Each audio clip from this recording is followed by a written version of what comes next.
তো বন্ধুরা পৌঁছে গেছি ছেলেদের বাড়িতে, পারাদ্বীপ চলে এসেছি। সেজে গুজে বরযাত্রীতে পেরিয়ে গিয়েছিলাম সবাই মিশে।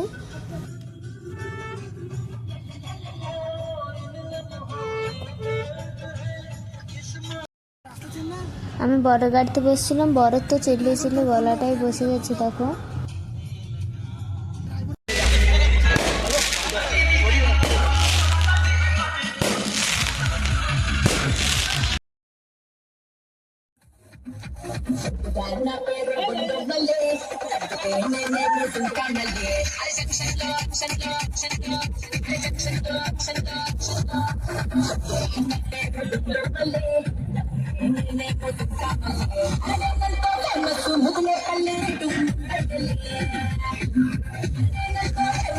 মেয়েদের বাড়ির কাছে প্রায় পৌঁছে গেছি। এখানে মেয়েদের বাড়ির কাছে 12 বাজে বিক্রি হচ্ছিলো, তো ওটা নিয়ে এসে বরযাত্রীর মাঝে আমরা সবাই খেয়ে নিলাম।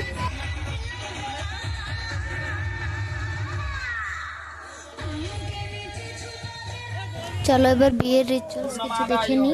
পূর্ণমেবা অশিষ্যতে অগ্নি যোজকনামাগমে ইহ যজ্ঞে লাজ ভোজনে সন্তুষ্ট ভব।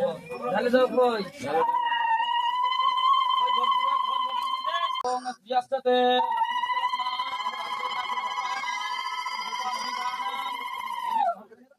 রূপমহিষানাং। তো বন্ধুরা বিয়ে শেষ হয়ে গেছে, ওরা ছেলে আর মেয়ে হলো এটা রুমে রেস্ট করছে। তো আমরা এই পাশে এক জায়গায় বসেছিলাম, সকালবেলা বাড়ি চলে যাব। এখন 3টেখানি হয়ে গেছে, আমি আর শুইনি, মেয়ে শুয়ে পড়েছে। তো রিসেপশনের কোনো ভিডিও আর নিতে পারিনি, তাড়াহুড়ায় কিছুটা ফটো নিয়েছি। এটাই দেখে চোখ ঠান্ডা করে নাও।